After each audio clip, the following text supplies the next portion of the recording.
Conferencia que pronunció en noviembre de 2022 en la parroquia de Santa Teresita de Barcelona el profesor José María Alsina Roca, rector emérito de la Universidad Abat Oliba CEU de esa ciudad, sobre la familia de Santa Teresa de Lisieux. Hoy, en nuestro horizonte social, escasean los modelos de familias santas y podría parecernos como algo inasequible la santidad de la familia, y podemos recordar lo que dijo Pío XII refiriéndose a Santa Teresita, y lo podemos aplicar también con toda propiedad a sus padres. Nos presentan el camino de la salvación como un camino estrecho, pero como un camino accesible a todos. Exigencia, pero una exigencia amable, atractiva, realizada en medio de una vida admirable y muy ordinaria. La canonización de sus padres, el primer matrimonio que es canonizado conjuntamente en la historia de la Iglesia, pone de manifiesto en primer lugar la vocación de la santidad de la vida matrimonial. Cualquiera que se acerque a la biografía de los padres y de toda la familia, especialmente a través de los escritos de Santa Teresita y de las numerosas cartas de la madre y de las hermanas, podrá admirar la belleza de una familia santa. Un matrimonio que supo gozar de un amor esponsal lleno de ternura y delicadeza, manifestado de forma ordinaria en los detalles más diversos de la vida cotidiana. Recibieron a cada uno de sus 9 hijos como un gran regalo que Dios les había dado para que descubriesen a través del amor de sus padres el gran amor de Dios. Una familia que Santa Teresita describe como una tierra santa e impregnada de perfume virginal. Ahora, en un mundo en el que parece que ha desaparecido de la vida social y cultural el modelo familiar que ha salido de las manos de Dios, la Iglesia ha querido con esta canonización mostrar, con el ejemplo de estas vidas, el atractivo y belleza de la familia, algo tan importante. El camino que Dios ha escogido para transmitir a los hombres su amor misericordioso. Además, como hemos dicho, es el primer matrimonio no mártir canonizado conjuntamente. Las causas de canonización de Luis y Celia, los padres de Santa Teresita, se iniciaron en 1957, a petición del Carmelo de Lisieux. Primero la de Luis, que era más conocido que Celia, y era más conocido porque a través de los escritos de Santa Teresita dedica, como es normal por la vida que tuvo más larga Luis, muchas más páginas y muchos más comentarios. Celia había pasado algo desconocida en un primer momento. Después se publican sus cartas y como consecuencia de ello también resulta realmente admirable su vida y se inicia su causa de canonización. Pero como era normal, en aquellos momentos se inician 2 causas de canonización. En 1971 se unieron las 2 causas de canonización o beatificación a instancias de San Juan Pablo II en única causa, y después de superar múltiples peripecias fueron declarables venerables en 1994. Y digo múltiples peripecias porque pensaban cómo podrá ser atribuido un milagro al matrimonio conjuntamente. Parece que los milagros son algo muy personal y por lo tanto, había esta dificultad que ralentizó el proceso de beatificación, y cosas que pasan en la vida de la Iglesia. Otro matrimonio, los Quattrocchi, un matrimonio italiano, les pasó delante y fueron beatificados antes que los esposos Martín y Guerín. Pero sin embargo, después la canonización, ellos fueron los primeros, ¿sí? Pero el hecho de que este matrimonio italiano fuera beatificado solucionó los problemas que algunos teólogos habían planteado sobre la atribución de los milagros a un matrimonio y no a una persona en concreto. Santa Teresita, en una carta dirigida a una chica pocos días antes de su matrimonio, expresaba esta permanencia del amor matrimonial con estas palabras.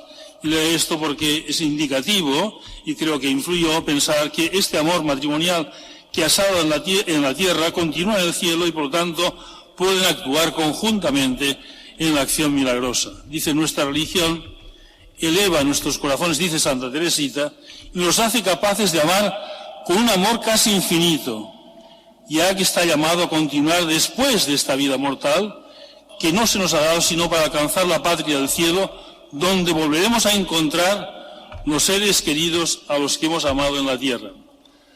Hay una anécdota simpática, curiosa, digamos, de estas anécdotas que le ocurren a la madre de Santa Teresita, como vemos una mujer muy decidida. Explica en una carta a su hija Paulina, dice lo siguiente, algo que muchas veces repitió: quisiera ser santa, pero no sé por dónde empezar. Digo muchas veces durante el día, Dios mío, ¿cómo desearía ser santa? Y luego no hago las obras de los santos. Sin embargo, ya es hora de que ponga manos a la obra. La señorita, una amiga, Filomena, me ha traído de la biblioteca parroquial la vida de Santa Francisca Romana. Inmediatamente me puse a leer la aparición de su hijo, que narra en esta vida de Francisca Romana este hecho. Mira, ella le preguntó, Francisca Romana, hijo mío, ¿te acuerdas de mí? ¿Me sigues queriendo? Él le dijo que en el cielo están totalmente absortos en Dios y que allí no puede haber ningún dolor. En una palabra, no he visto que pensase en su madre.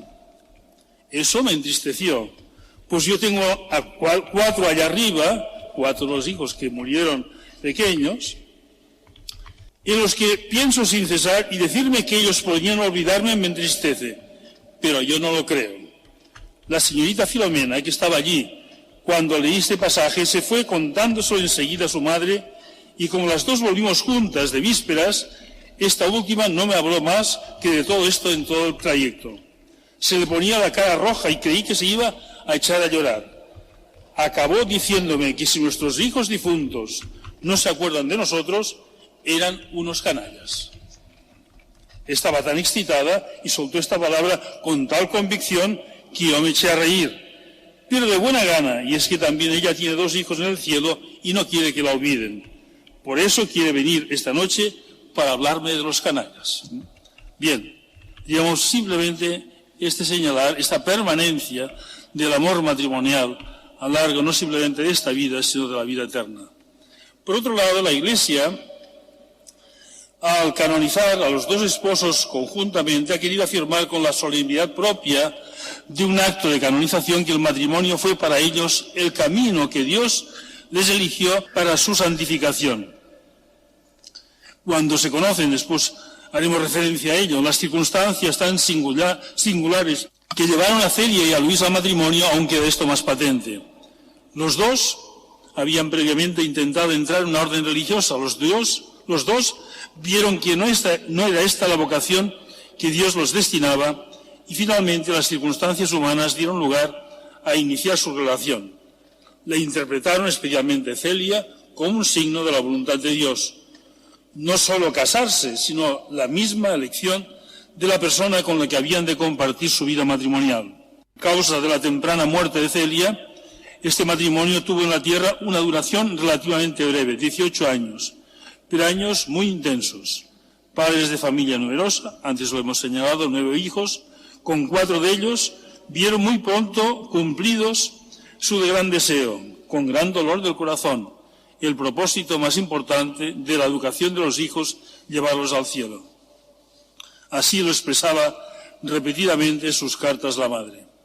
Durante estos 18 años, su vida transcurrió externamente de una forma extraordinariamente ordinaria, llevando a cabo una actividad económica notable, él en su oficio de relojero joyero, ella en su actividad de bordados y encajes, pero aquello que más les ocupaba era la vida familiar, una vida caracterizada en primer lugar por el delicado y entrañable amor entre los esposos, como podemos ver en tantas manifestaciones con las cartas, tanto sobre todo de Celia, pero también de Luis. Son escasísimas las veces que las circunstancias les obligan a una breve separación, pero las aprovechan para manifestarse el deseo de su pronto reencuentro, y el amor, así se expresan, casi infinito que se profesan. Este amor esponsal se volcaba hacia cada uno de sus hijos, manifestado en la preocupación constante por su salud, en aquellos tiempos de gran mortalidad infantil siempre delicada, y de un modo especialísimo por su educación cristiana. Una educación que tenía como centro la piedad.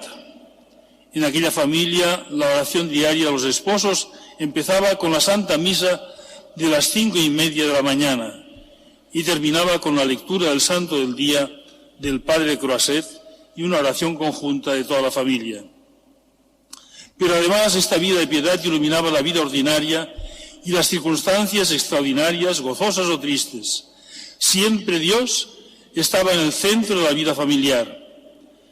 Piedad que los hijos aprendían de los labios de sus padres y descubrían su importancia contemplando sus gestos y actitudes. Es conocida la anécdota que cuenta Santa Teresita, que en muchas ocasiones en la iglesia estaba más pendiente del rostro de su padre que de las palabras del predicador, que normalmente no entendía, porque le parecía que al contemplar el rostro de su padre se imaginaba cómo sería el rostro de Dios.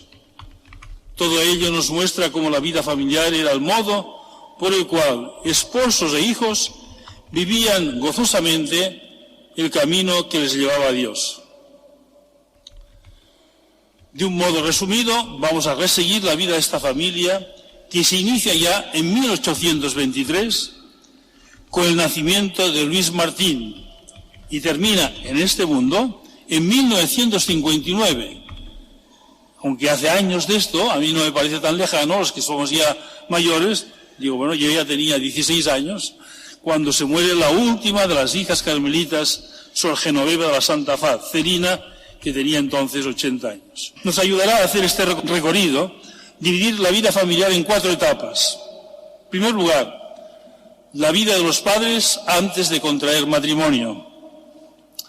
Segundo etapa, los 18 años de vida familiar, a los cuales hemos hecho mención anteriormente, que transcurren en Alençon. Alençon era una población relativamente importante, debía tener, no llegaba a los 15.000 habitantes, una población semejante a Vic, digamos hoy tiene, me parece, el doble de habitantes Alençon, pero era un centro de comarca y allí confluía mucha gente de los alrededores, sobre todo los días de fiesta. Esta etapa queda interrumpida por la dolorosa muerte de la madre Celia Guerín. 9 niños nacieron en aquel santo hogar, 7 niñas y 2 niños. Niños muy esperados, porque si bien la madre, por lo menos en las cartas, nunca expresa la esperanza de que sus hijas sean religiosas, sí que expresa muy reiteradamente que espera que uno de sus hijos sea sacerdote. Los dos Josés, así se llamaron porque los encomendaron a San José, y ella con la confianza que tenía de que sus rezos serían escuchados y aquellos niños llegarían realmente a alguno de ellos a ser sacerdote. Pero no fue así. Solo sobrevivieron las 5 niñas, 2 murieron también, que serán religiosas, 4 carmelitas y una visitandina. Son María, Paulina, Leonia, la visitandina, Cecilia y Teresita. La tercera etapa transcurre en otra población, en Lisieux, desde 1887 a 1884, más larga que la anterior. Durante estos años, 4 de las hijas entran en el convento, aunque Leonia no va a perseverar de momento. Celia, la cuarta de las hijas, de las 5 que sobrevivieron, permanece en casa para cuidar a su padre afectado de una grave enfermedad cerebral. A la muerte de su padre, ella podrá realizar también su vocación en el Carmelo junto con sus 3 hermanas. Finalmente, la última etapa, muerto su padre, todas las 4 hermanas en el Carmelo de Lisieux, y Leonia, en su 4º intento de ser religiosa, entra definitivamente en la visitación de Caen. Primero había entrado en las clarisas, le resultó demasiado riguroso aquella vida. Después entró 2 veces en las de la visitación, pero no pudo perseverar, aunque este era su deseo, dada, digamos, su salud y las condiciones de su carácter. Sin embargo, ya muerta Santa Teresita, entró y allí perseveró. También entrará en el Carmelo de Lisieux, en vida aún de Santa Teresita, su prima María Guerín. María Guerín es la hija del hermano de su madre Isidoro, muy ligado a la familia Martín, tanto en vida de su madre como sobre todo después, a la muerte de su madre. Cuando se trasladan a Lisieux, se trasladan justamente porque Isidoro Martín es farmacéutico en Lisieux. Y Luis tiene la confianza de que, estando junto con aquel matrimonio, los primos, Isidoro y su mujer, podrán cuidar de sus hijas. Por otro lado, será el tutor de las hijas y cada vez que tenga que entrar una en el convento, este Isidoro tendrá que dar su permiso para que así sea. Durante estos años hay que destacar, como hechos más importantes, que Teresita va a ir escribiendo lo que después se publicará muy pronto, a cabo de un año de su muerte, inicialmente con el título de Historia de un alma, que tanta repercusión tendrá. Uno de los libros más leídos y, según dicen algunos, después de la Biblia y el Kempis, el más leído en la Iglesia. Se inicia su causa en 1914, en vida de sus hermanas. La única que había muerto de toda la familia es María Guerín, la última que entró. Esta tuvo también un problema pulmonar y como consecuencia ella muere muy jovencita. Las demás todas son longevas, especialmente Paulina y Celina, que murieron a los 80 años. Durante el pontificado de San Pío X es iniciada la causa de beatificación y beatificada por Pío XI en 1923 y por el mismo Papa canonizada en 1925. Todo ello en vida aún de sus hermanas. Más tarde será declarada doctora por San Juan Pablo II en 1997. Con motivo de los actos de inicio de la causa, en algunos momentos pudieron las 5 hermanas encontrarse de nuevo en Lisieux. Pudo salir del convento Leonia y estar junto con sus hermanas, y hay una serie de fotos en que recuerdan estos hechos. Se invitó a las 5 hermanas a asistir a los actos de canonización, de beatificación y canonización, pero prefirieron quedarse en el convento y seguirlo, diríamos, desde lejos. Se puede también destacar que la Madre Inés de Jesús, Paulina, fue nombrada directamente por Pío XI priora del Carmelo de Lisieux a perpetuidad.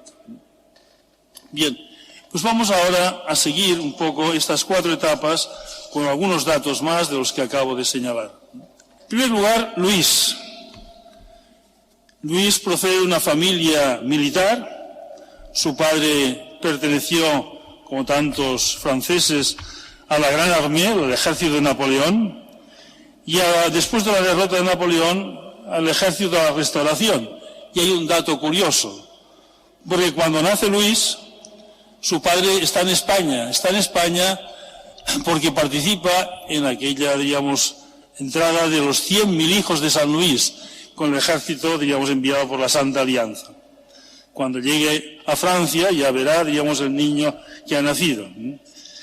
Es importante, diríamos, este ambiente, porque queda reflejado en la vida del padre, un hombre minucioso, cuidadoso, digamos, muy cumplidor de cualquier norma, siempre con un horario muy estricto. Explican sus hijas que si algún día volvía más tarde y aparecían, ¿qué habrá pasado? Porque su horario siempre era el mismo y, digamos, lo cumplía de forma estricta. El padre Luis, junto con su madre, fueron a vivir, cuando se casen, junto con los hijos, ¿sí? Lo cual también es una indicación, digamos, de esta familia que fue, digamos, aceptó, digamos, compartir su vivienda con los padres y también con los padres de ella, aunque los padres de ella vivían en un piso superior de la misma casa. Pero en la misma casa vivía, por lo tanto, la familia de Luis y Celia, y también los padres de Luis y los padres de Celia. Cuando muere el padre de Luis, Celia comenta: murió como un santo. Los santos que viven, los hombres que viven como santos, mueren como santos. Señalo esto porque esta importancia de este ambiente profundamente piadoso que va a influir en toda la familia, ya venía, digamos, de lejos. La madre es menos conocida, digamos, su presencia. Hay pocos comentarios sobre ella, pero hay dos comentarios, bueno, un comentario y un hecho. Cuando Luis vaya cumpliendo edad, y después veremos, no tiene en su horizonte el casarse, y la madre, digamos, se preocupa de ello y va a intervenir de una forma decisiva para convencer a su hijo que se case y con quién tiene que casarse. Su hijo va a ser obediente y va a obedecer a su madre. Después, la mujer sacrificada también, porque cuando muere la mujer de Luis, Celia, se traslada a Lisieux, y aún vivía su madre, y su madre no quiso ir a Lisieux, se quedó en Alençon, y a pesar de lo que significaba para Luis, digamos, dejar a su madre allí, aunque la dejó con los familiares y bien atendida, sin embargo fue un sacrificio tanto para la madre como para el hijo. Celia también procede de un ambiente familiar militar, de menor graduación. Tanto es así que después de la caída de Napoleón, va a pasar no a la policía, va a ser un gendarme. Una familia también de principios cristianos arraigados, pero resalta en la biografía de esta familia la madre, de la cual hace mención Celia, es una madre rigorista. De tal modo que Celia puede decir que su infancia fue triste ante esta madre, digamos, que la trataba con rigor, por un lado, y por otro lado parecía que hacía diferencia con los hijos. El hijo pequeño, Isidoro, del cual hablábamos antes, era el preferido de su madre. Y Celia quedaba allí en medio porque la mayor, que era Elisa, María Luisa, pero la llamaban Elisa, digamos, tenía una serie de cualidades que la madre las valoraba quizá más, y Celia fue un poco, digamos, como marginada. Y ella lo cuenta que fueron años muy tristes porque no se vio acompañada de ternura, sino todo lo contrario. Alguien podría pensar, y ellos lo pensarían así, los psicólogos, que esto iba a dejar, digamos, un trauma en la infancia de Celia, pero no fue así, sino todo lo contrario. Porque viendo, digamos, cómo la había educado su madre, ella procuró hacer todo lo contrario con sus hijos. La ternura desbordaba en su vida, digamos, y el atenderlas a cada una de ellas con todo el cariño posible. Una madre, por otro lado, Celia, ya hablando de Celia, una mujer muy distinta de Luis. Luis era un hombre que no simplemente señalaba, diríamos, este carácter, digamos, de cumplidor, cuidadoso y reglamentario, sino era un hombre contemplativo. Le gustaba de un modo especial la naturaleza. Le gustaba contemplar, digamos, la naturaleza, viendo en la naturaleza la belleza que Dios había creado para que los hombres pudiesen gozarse con ella y contemplar también a través de ella a Dios. No simplemente la naturaleza, sino todo el arte. Era un hombre, digamos, que sus viajes, le gustaba viajar, pero el viaje consistía siempre en contemplar aquellas maravillas de la naturaleza o contemplar aquellas maravillas que también había hecho el hombre, digamos, inspirándose en la fe. Este carácter tan específico de Luis da lugar a que Luis, en Alençon, él no se dedicó a la vida militar, sino se dedicó a ser relojero, joyero, un oficio que aprendió primero en Alençon, después fue a París, una estancia en París que él recuerda como una estancia llena de peligros, la gran ciudad. Después, cuando su cuñado Isidoro, digamos, vaya también a París, digamos, para completar los estudios de farmacéutico, le dirá, cuidado, que los peligros que puedes pasar en París son muy grandes. Si no tienes una vida de piedad muy intensa, no los podrás superar. Esta fue su experiencia de estar en la gran ciudad.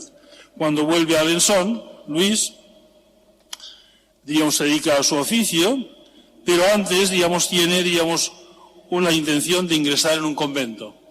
Ingresar en un convento en las altas montañas de San Bernardo. Allí estaban los canónigos regulares de San Agustín, pero viviendo como ermitaños. Le parece un lugar adecuado, digamos, por un lado, digamos, contemplar la naturaleza, estar en contacto con Dios, pero cuando va a pedir, digamos, su entrada en el convento, el prior le pide si sabe latín. Era necesario saber latín para poder seguir los oficios litúrgicos. no había, digamos, tenido estos conocimientos y por lo tanto dice que cuando sepa latín vuelva, digamos, a pedir su entrada. Con este propósito viene a Alençon y de momento estudia latín, griego, francés para prepararse, pero fue tal, digamos, por un lado la intención de entrar y el interés que puso, que se colapsó y se enfermó y vio que no podía con el latín y el griego. Hay muchas personas que no pueden con el latín y el griego, sobre todo en nuestros días. Pero a él le pasó, pero lo vio como un signo de Dios. Si no puedo aprender latín y griego es que Dios no me quiere por este camino. Y por lo tanto se va a dedicar a su oficio de relojero. Pero sin pensar, no tenía en el horizonte, digamos, de casarse, sino más bien una vida célibe, consagrada a Dios, a su trabajo y a su contemplación. Él compra una casita, una especie de torre pequeña, y es como un pequeño convento, aquello solitario, una ermita para él. Allí tendrá sus libros, rezará sus oraciones, también tendrá sus cañas de pescar, que era la atracción grande, digamos, de su vida, digamos, algo, digamos, reposado y contemplativo. Celia, digo, es una mujer totalmente distinta, una mujer activísima, Digamos, ella lo que le gusta realmente, diríamos, es hacer, pensar, realizar, digamos, actividades en ayuda a los demás también, digamos, de una manera intensa, de tal forma que ella también, mujer profundamente religiosa, piensa entrar en una orden religiosa. Su hermana, la mayor, María Elisa, entró en la visitación. Ella pensaba más que en una orden contemplativa, una orden activa, y pensó en las hermanas de la caridad. Allí no se sabe exactamente por qué, fue a ver la priora, y la priora le desaconseja, diríamos, le señala que no tiene vocación. Algunos biógrafos señalan que no tenía salud suficiente, otros que la madre se había anticipado y pensaba que no tenía realmente esta vocación y había ya prevenido a la priora. La cuestión es que tanto lo que ha ocurrido a Luis, también le ocurrirá, digamos, a Celia, no son admitidos en la orden religiosa y piensan que su vida tiene que transcurrir por dos caminos. Pero Celia es distinto de Luis, porque Celia piensa, si no soy religiosa, seré madre de muchos hijos, para llevarlos al cielo. Celia es una mujer que llama la atención porque su vida transcurre, digamos, como siempre pendiente de lo que Dios le va a indicar. De tal forma que ella escribe en una de sus cartas que si se dedicó a los encajes fue porque oyó la voz interior que le dijo: tú tienes que hacer encajes. Y además se fija en esto, hacer. No hacer encajes, sino hacer. Por lo tanto pensé que tenía que dedicarme a organizar, a hacer encajes. Y a esto se dedicó. Su vida a una pequeña empresa, una pequeña empresaria, hoy diríamos, que tenía trabajadoras que hacían los encajes, y era una mujer con mucho gusto, los ensamblaba y hacía finalmente la obra, diríamos, que tenía que vender. Un día también, pasando por el puente Pont-Neuf, digamos, ve allí un joven, se atraviesa con un joven que le llama la atención por su porte, digamos, señorial y atractivo. Y oye de nuevo una voz: este es el que he predestinado para ti. Celia ya lo tiene resuelto, sabe lo que va a hacer, sabe quién va a ser su marido, pero naturalmente que esto hay que organizarlo de alguna manera. Se van a encargar las madres. Pero hay un problema, digamos, el problema es Luis. Luis, que no tiene la idea de casarse, pero la madre, como he dicho antes, le convence. Van a preparar muy pronto, al cabo, digamos, la boda al cabo de 6 meses se casan, una boda realmente muy austera, se casan a las 12 de la noche, en una iglesia, diríamos, sin nadie, diríamos, porque quieren celebrar el sacramento, y esto es lo importante, lo demás, diríamos, no quieren que les moleste o les estorbe o les distraigan. Pero se presenta inmediatamente un problema importante. Luis continúa con la idea del celibato. Celia no contemplaba esto del celibato, pero una mujer que llega al matrimonio sin ningún conocimiento de lo que es la vida conyugal. Esto hoy nos extrañaría, pero en aquel tiempo no era tan extraño. Y se encuentra ya en la primera noche, digamos, con la sorpresa, cuando el marido, diríamos, le tiene que explicar, diríamos, que él quiere el celibato y que lo contrario del celibato es la vida conyugal. Para ella realmente es una gran perplejidad, porque esto significa que por un lado ya le parece bien el celibato, pero por otro lado ella quiere ser madre.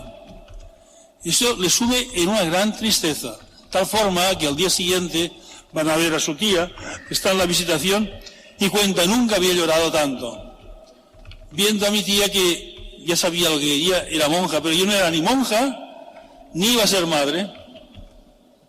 Pero era tanto el cariño, lo explica así ella, que le tenía a Luis, dice, me comprendió tanto, dice que me sentí tan acompañada y tan querida, que empezaron su vida matrimonial, digamos, con digamos, deseo de celibato y, digamos, ser como la Sagrada Familia.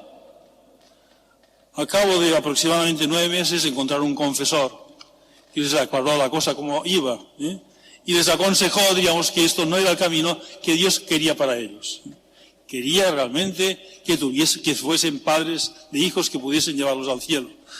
A Celia se le ensanchó el corazón, y a partir de aquel momento los hijos irán llegando uno tras otro, que será motivo de gran gozo y de gran dolor.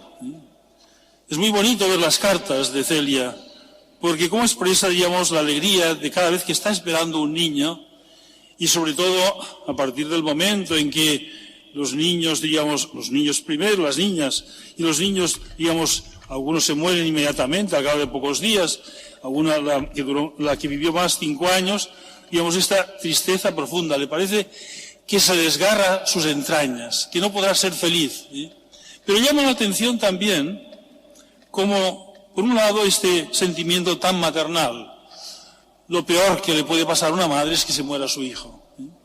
Pero al mismo tiempo, digamos, que tiene este sentimiento, pero muy intenso, inmediatamente, y lo expresa en sus cartas, cómo ella se va resignando, viendo que Dios está presente también en aquello. Aquellos hijos ya están en el cielo, todos pudieron ser bautizados.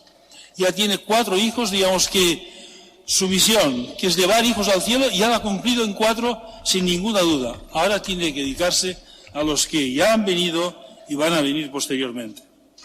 Son años, los primeros 4 años de la vida de Teresita, y da cuenta como años muy felices, de intensa vida familiar. El padre lo llenaba todo, diríamos, con su presencia meramente. La madre con su actividad. El padre es el que tomaba las últimas decisiones. Las tomaba siempre aconsejado por su madre. Digamos, y ella lo cuenta que en alguna ocasión, María, la mayor, quería ir de retiro. Su padre le gustaba tener las hijas en su casa. Y él, que le gustaba viajar, pero que no le gustaba que viajasen tanto sus hijas, dice, quédate en casa. No vas a ir a este retiro. María se va a su madre, enseñándole que ella desearía ir al retiro. Dice, no te preocupes, tú haz caso a tu padre. Ya en otro momento se lo diremos. Y que tenía un sexto sentido de ver las cosas como estaban, al cabo de unos días, le dice, ahora pídeselo. Y Luis, cuando le piden, quiero ir de retiro, no faltaría más, ya te puedes ir inmediatamente. Y dice, así es siempre. Yo cuando veo que una cosa, Luis, no le parece del todo bien, si creo que tengo razón, ya lo consigo, sin llevarle nunca la contraria. Digamos, un ejemplo de lo que es la autoridad paternal y el oficio de gobierno maternal. Estos años, el negocio se va extendiendo hasta tal punto que el padre le parece que es necesario una ayuda a la madre. Y esta ayuda, diríamos, le da lugar a que él cierre su tienda de relojero y se dedique a organizar el negocio de su madre, haciendo los viajes a París para encontrar a los vendedores, llevándole las cuentas. Y por otro lado, aunque no se ha manifestado aún, quizá el mismo trabajo, digamos, que lleva su madre muy intenso, trabajaba muchas horas, y el cuidado de la familia está dejando la salud de la madre un poco delicada y cree que es necesario, digamos, esta ayuda. Pero ya digo, años de gran felicidad, de gozo, disfrutando realmente de la vida de cada día y de las grandes fiestas. Cuentan, porque las niñas fueron las 2 mayores, ha pensionado las visitandinas que tenían colegio, allí estaban al lado de su tía. Las pequeñas fueron menos tiempo y estaban más en casa, las mayores les hacían de maestras y organizaban el final de curso. Final de curso, no sé, que lo llamaban del colegio, digamos, tenía un nombre familiar, Pero digo con toda solemnidad, los padres presidiendo, como fueran los directores del colegio, las hermanas, las maestras, los premios. Les daban el primer premio, naturalmente a veces era una sola, a veces el segundo premio, porque no fuera dicho. Bien, digamos, todas estas cosas las cuentan con gran detalle, indicando realmente esta vida familiar tan intensa. Un problema, no obstante, dos problemas existían. Uno, desde el nacimiento de Leonia, se encuentran con una dificultad. Leonia, una niña con salud delicada, con un desarrollo un poco más lento que sus hermanas. Sus hermanas, todas ellas, las otras cuatro hermanas, lo explica la madre, llamaba la atención porque muy pequeñas ya, digamos, su carácter muy vivo, cómo aprendían primero a andar enseguida, a leer, digamos, cómo, digamos, maduraban, digamos, en su niñez, digamos, de una forma muy rápida. No fue así Leonia. Primer aspecto, muy delicada también en su salud, quizá más delicada aún que sus hermanas, pero a medida que va creciendo, encuentra un carácter díscolo. No le gusta obedecer, siempre le gusta hacer la suya. Y empieza a preocuparse la madre. La madre, digamos, el problema de Leonia, ¿qué va a ser de Leonia? Leonia, por otro lado, queda, diríamos, en la familia de una manera un poco marginada. Las dos mayores comparten habitación. Las dos pequeñas comparten habitación. Leonia sola, porque la hermana que le siguió es la que murió a los 5 años. Casi todas de pequeñas, en algún momento, expresan el deseo de ser religiosas. Más explícitamente, menos explícitamente. Leonia también. Y Leonia lo va a expresar en una situación muy determinada. La situación es la siguiente. La hermana, la tía, mejor dicho, la visitandina, a la cual, digamos, tenía mucha confianza y había ayudado a la educación de las dos mayores, con Leonia no pudo. También se la envió su madre. Dijo, no puede continuar aquí en el convento porque no hay forma de que obedezca. Tuvo que quedarse en casa, Leonia. Y esta hermana, la tía, se pone enferma y ven que, digamos, su enfermedad va progresando y llega un momento y son conscientes de que se va a morir. Entonces hay una cuestión curiosa porque la familia le da encargos. Cuando vayas al cielo, diríamos, preocúpate de lo que ahora diremos. La madre, así con este tono siempre decidido, le dice, mira, cuando vayas al cielo le dices a Jesús, mi hermana, a Leonia, no es la que esperaba otra Leonia, ya se la puedes cambiar.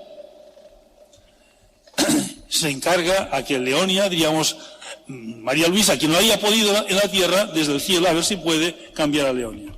Leonia también le da un encargo. Ella tenía una gran veneración por su tía. Y dice, cuando vayas al cielo, di a Jesús que quiero ser una verdadera religiosa. Lo oyen sus hermanas y le dicen María y Paulina, ¿y qué se le ha pasado en la cabeza? Esta no puede ser religiosa, con el carácter que tiene, nunca lo será. Y le pregunta, ¿y por qué has dicho verdadera religiosa? Dice, porque quiero ser santa religiosa. Y para ser verdadera religiosa hay que ser santa. Y como ella se veía, Leonia, tan poca cosa se veía, que en un momento ya posterior pensó, igual yo soy adoptada, o la nodriza me cambió. Y en su casa le tuvieron que asegurar, no, mira, porque muchos de tus hermanas fueron con nodriza, pero tú no fuiste, por lo tanto no te pudieron cambiar. Las hermanas eran guapas, todas ellas, atractivas, simpáticas. Leonia no tenía este carácter. De tal forma que su padre, que a cada una le dio, diríamos, un calificativo. La mayor, María, era el diamante. Las cualidades eran muchas. Una mujer reflexiva, carácter fuerte, María. Tenía, diríamos, deseo de cosas grandes. En un momento determinado incluso piensa que tiene que cambiar de casa. Dice, no era mundana, pero quería una casa más grande, Después de la vida también de convento, recordáis aquella carta famosa que da lugar a un escrito largo de Santa Teresita, en la cual ella quisiera ser santa como su hermana. Y Santa Teresita le explica cómo va esto. Esta era María, la diamante. Paulina era la perla fina. Paulina, la madre Inés, una mujer de mucho criterio. Por esto Pío XI la nombró priora a perpetuidad. Por aquel convento había sus dificultades al haber tantos de la misma familia. Había monjas que lo veían esto con malos ojos. Paulina es la que tiene muchos momentos, es la primera que va a entrar en el convento. Es la que en el convento también, digamos, va a ser, ya durante la vida de sus hermanas, también priora.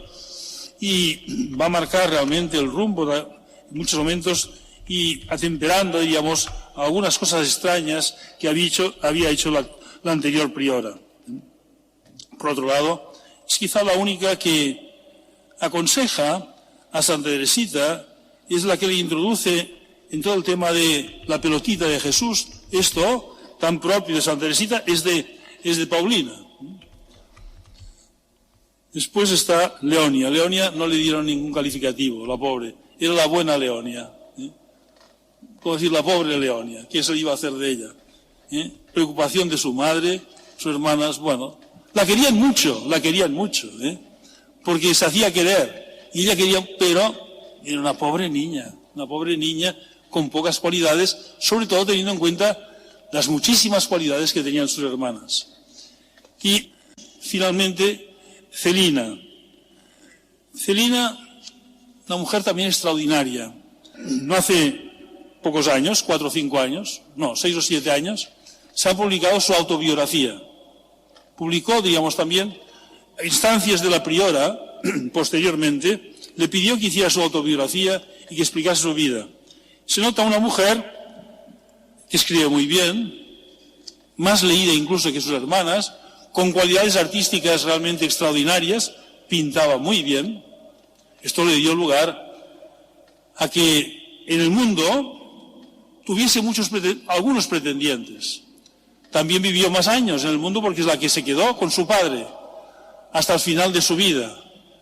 Las otras hermanas todas habían ingresado al convento, Leonia entraba y salía, digamos, en esta circunstancia, y Leonia, hasta la muerte de su padre, digamos, aunque tenía vocación, y su padre lo sabía y le había dado permiso para entrar, pero se creía que tenía este deber. Pero cuando entra al convento, tiene algunas dificultades. ¿Por qué? Porque tantas cualidades, todo el mundo la alababa, por las cualidades que tenía, y el convento es una cosa muy sencilla y más bien recibe humillaciones. Humillaciones, algunas propias de una novicia, la última novicia, que entra, pintaba muy bien, todo el mundo le encargaba que pintase cosas, no de demasiada importancia, y después le decían, esta en vez de hacer las cosas que hacen las monjas, se dedica a pintar. Después, 4 monjas, incluso su hermana Inés, siendo priora, le dice, mira, mejor que seas lega, porque si entramos 4 en el capítulo, no lo van a resistir las otras monjas, parecerán que los Martín dominamos. Ella le supo muy mal, pero se enteraron las otras monjas de que le habían dicho esto, y la hermana, que no, que tenía que ser como todas, digamos, naturalmente, que no podía ser lega. Pero no le dejaron entrar en el capítulo durante muchos años, porque se inventaron una norma que no existía, que solamente podían estar 3 hermanas del capítulo y no 4. Hasta que el provincial de los carmelitas intervino y dijo, también puede entrar la 4ª. Bien, digamos, son cosas que pasaban en aquel convento, pero que denotan realmente, diríamos, una gran personalidad de Celina. Celina era una mujer muy distinta, aunque ella siempre se dice que son 2 hermanas gemelas, con Teresita, muy distinta. Porque cuando en el convento alguna decía alguna de estas cosas sobre ella o sobre las hermanas, ella no se callaba. Y lo reconoce tantas veces, dice, piensan que soy ya tan respondona y tan digamos, viva de carácter. Dice, me parece que soy algo mejor de lo que se piensa. Llega a decir, según el juicio que debían tener algunas hermanas sobre ella. Sin embargo, hay que decir que estas 4 hermanas, ya me lo decía un sacerdote que estaba leyendo justamente esta autobiografía, dice, las 4 hermanas podían haber sido beatificadas y canonizadas.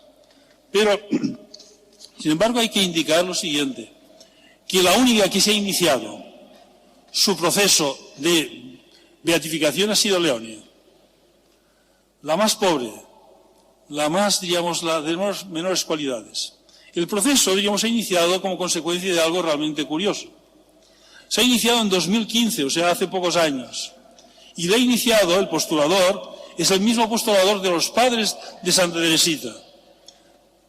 Yo sé alguna cosa, muchas no las sé, digamos, habría que estudiarlas mejor, pero yo supongo que habiendo estudiado más a fondo la vida de la familia, fue descubriendo realmente en Leonia una santidad muy alta y muy especial. De tal forma que esto sí que lo explica, diríamos, el relato que hay sobre este proceso, el inicio del proceso. Un día, este padre carmelita, que era el postulador de los padres, ya no sé si en 2015, que es el año en que canonizan a los padres, se va a ver a la superiora de la visitación.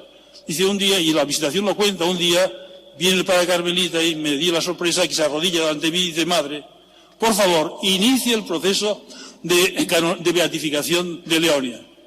Dice, vital interés. Y por otro lado, cada vez llegaban más a la visitación peticiones de que se encomendasen tal cuestión a Leonia para que desde el cielo les ayudase. Esto es la razón por la cual Leonia, digamos, ha sido, digamos, iniciado el proceso de beatificación. Veremos el día que llega a su final. Pero, ¿por qué Leonia?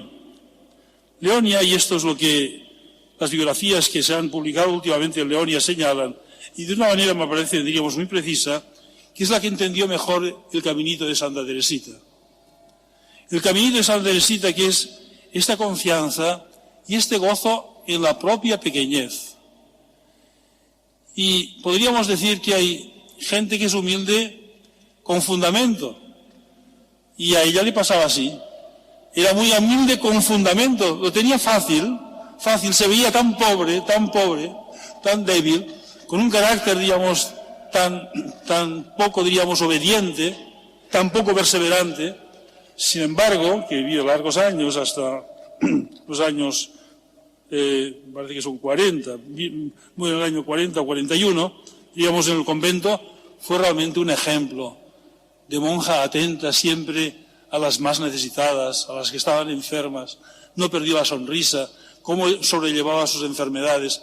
Esto era poco conocido, pero va siendo conocido y realmente admirado, y es un fruto de lo que es realmente el caminito, diríamos, de confianza y de pequeñez. Bien, va quedando poco tiempo, pero aparte de Leonia, todo esto ha venido a raíz de Leonia. El otro problema que hubo en esta época que estamos viendo es la enfermedad de la madre. Durará aproximadamente desde que hay un diagnóstico hasta que se muere un año. Un año en que la madre, cuando sabe, diríamos, porque los médicos le diagnostican un cáncer sin posibilidad de operación y sin curación, sin embargo ella piensa que tiene que seguir viviendo. Tiene sus hijas que le necesitan y sobre todo Leonia. Leonia me necesita. Es muy bonito, no tengo tiempo, lo tenía preparado, alguna carta en la cual expresa esta confianza. La Virgen me curará. Todo el mundo está rezando a San José, ¿me van a curar? Y dice, si yo fuera la Virgen, me curaría, dice, porque diría que me dejen en paz, los cure y así ya no me dan la lata todo el día. Dice, yo creo que la Virgen, porque las oraciones fueron de todos los lugares, y ella va a Lourdes con el convencimiento de que va a ser curada. Va con 3 hijas, se queda allí, su marido dice, mira, cuando me cure voy a escribir un telegrama. Su marido se queda en Lisieux esperando el telegrama, digamos, va a llegar un telegrama diciendo, se ha curado, dice, porque seguro que me voy a curar. Lo hemos pedido tanto que seguro que voy a curar. El telegrama no llegó, llegó ella, digamos, habiéndolo pasado muy mal en Lourdes y volvió peor de lo que se había ido. Y entonces empieza a decir, bueno, señal de que no me necesitan en este mundo y lo que tengo que hacer lo tengo que hacer desde el cielo. Esta, digamos, la misma actitud que había tenido con la muerte de sus hijas, la tiene ella, digamos, con su propia vida. Y este deseo de vivir para sus hijos, pero si Dios quiere otra cosa, es el que Dios dispone. Tanto vemos, digamos, el padre como la madre. Es un ejemplo de lo que vemos en San José. Siempre dispuestos a lo que Dios dispone. Casi no deciden nada en su vida. Las cosas que va haciendo el padre y que va haciendo la madre, siempre vienen dispuestas desde arriba. Te tienes que casar con esta, tienes que dedicarte a esto. Ahora los hijos, Leonia, digamos la muerte, bien, va a morir, Celia, Teresita tiene 4 años, esto le va a causar una gran tristeza, pero al mismo tiempo que le causa una gran tristeza, cuando su padre se plantea qué vamos a hacer ahora, y con las 5 hijas allí en casa, y se decide, ya la madre lo había pensado, que sería bueno que se fueran a Lisieux, su padre decide, sin ninguna duda, irse a Lisieux. Es admirable esta conducta del padre, porque el padre lo deja todo lo que tenía en Alençon. Alençon tenía sus amigos, sus pocos amigos, pero los tenía.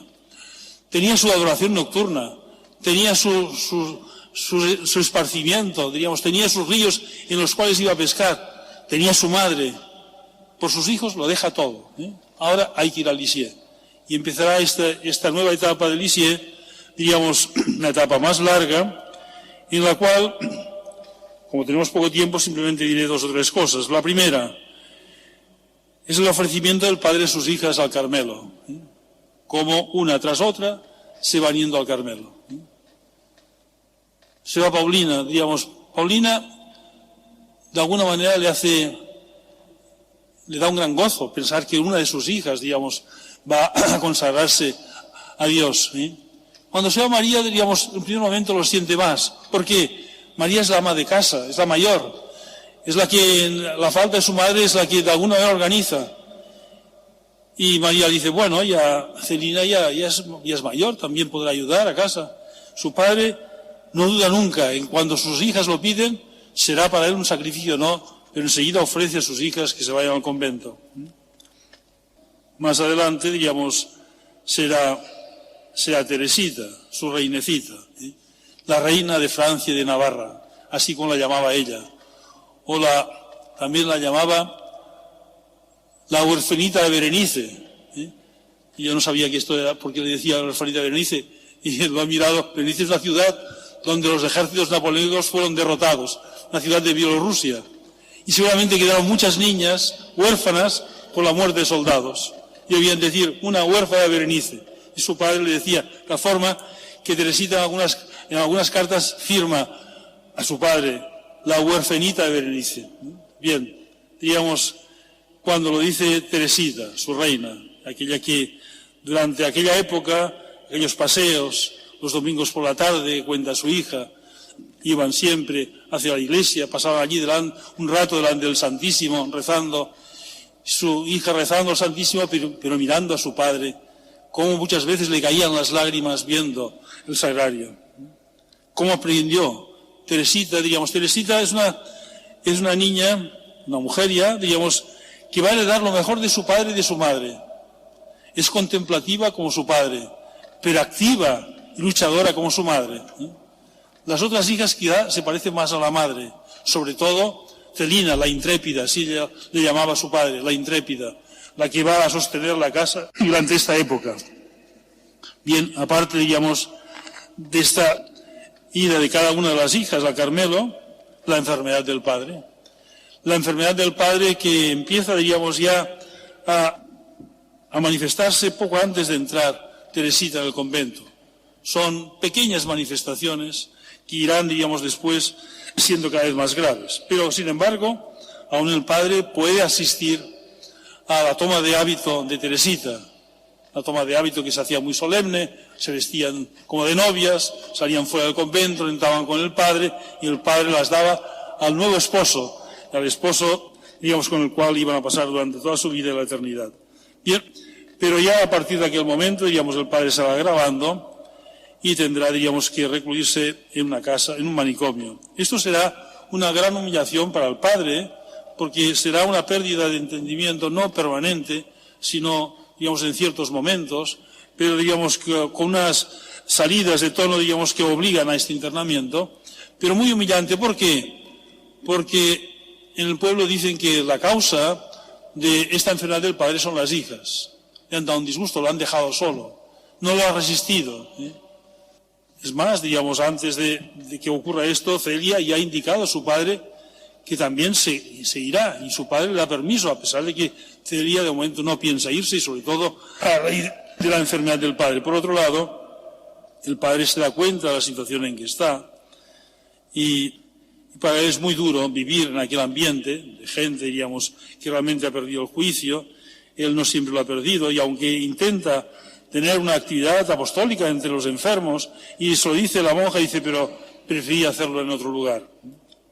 Un último, digamos, dato, digamos, que realmente es, digamos, impresionante. Antes de que ocurra esto, había visitado a sus hijas después de un viaje a Alençon, y les cuenta a sus hijas, dice, he estado en Alençon, he ido a la iglesia, y he sentido que era demasiado feliz. He sido tan feliz en esta vida, dice el padre, que le han pasado tantas cosas. Y me he ofrecido a Dios.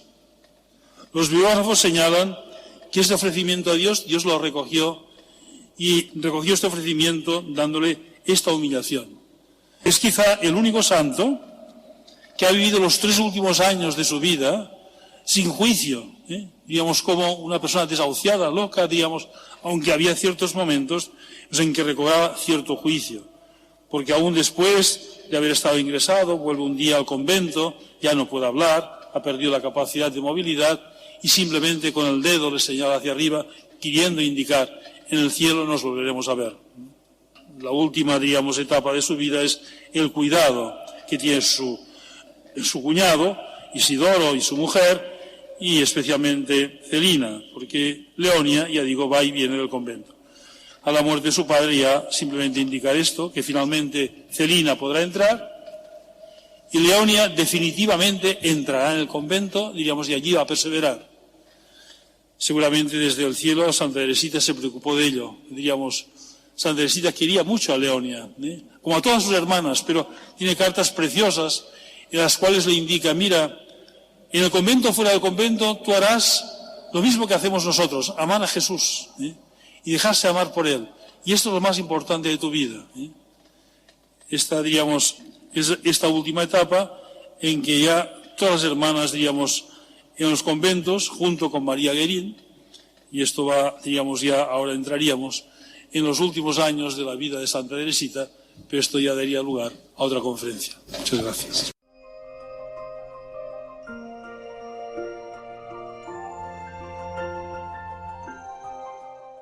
Así finaliza esta conferencia que pronunció en noviembre de 2022 en la parroquia de Santa Teresita de Barcelona el profesor José María Alsina Roca, rector emérito de la Universidad Abat Oliba CEU de esa ciudad, sobre la familia de Santa Teresa de Lisieux.